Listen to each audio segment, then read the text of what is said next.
I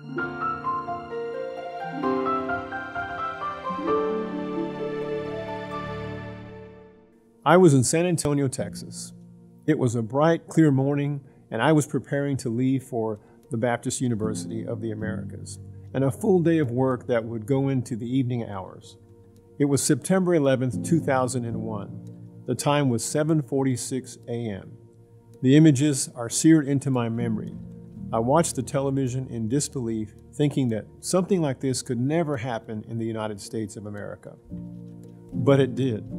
The world changed that day and has never been the same. A lot of us lost our innocence on 9/11. We naively thought things like that happened somewhere else, not on American soil. But there it was, right in our living rooms for all to see. Fear was our first emotion. Resolve soon followed. This September 11th marks the 20th anniversary of the terrorist attacks, or what we now remember as 9/11. It's hard to believe it's been 20 years, and it's hard to believe the world has changed so much in 20 years. 2,996. That's how many died that day. More than 7,000 have died in the war on terror since 2001. It wasn't just that the world changed on 9/11. My world changed. Your world changed. Those of us who remember September 11th, 2001, thought we had lived through the greatest crisis of our generation, and for many it was.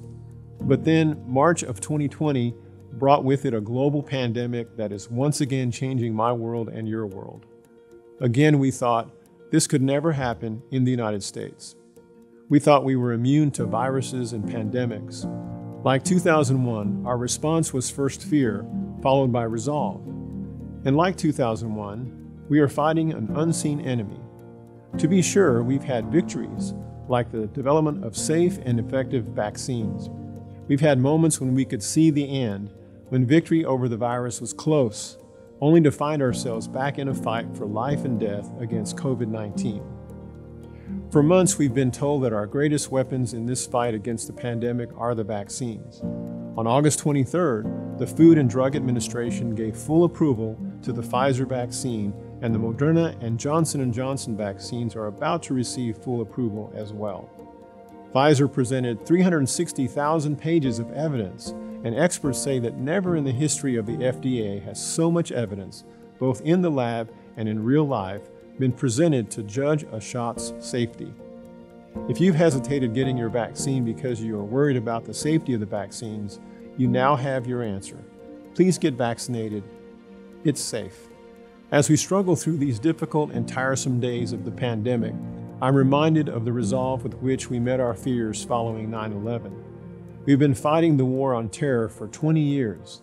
The pandemic has been attacking us for 18 months. With resolve and perseverance, we can get through this together. We can overcome our fears and the feelings that seem to be closing in on us. When the Apostle Paul wrote to Christians in ancient Rome who were surrounded by all sorts of troubles, he assured them that we exult in our tribulations, knowing that tribulation brings about perseverance, and perseverance, proven character, and proven character, hope, and hope does not disappoint. I don't know about you, but I can live triumphantly with those words. Just as the events 20 years ago bound us together in hope, so the current crisis should bind us together. Together, we can persevere, and together, we have hope.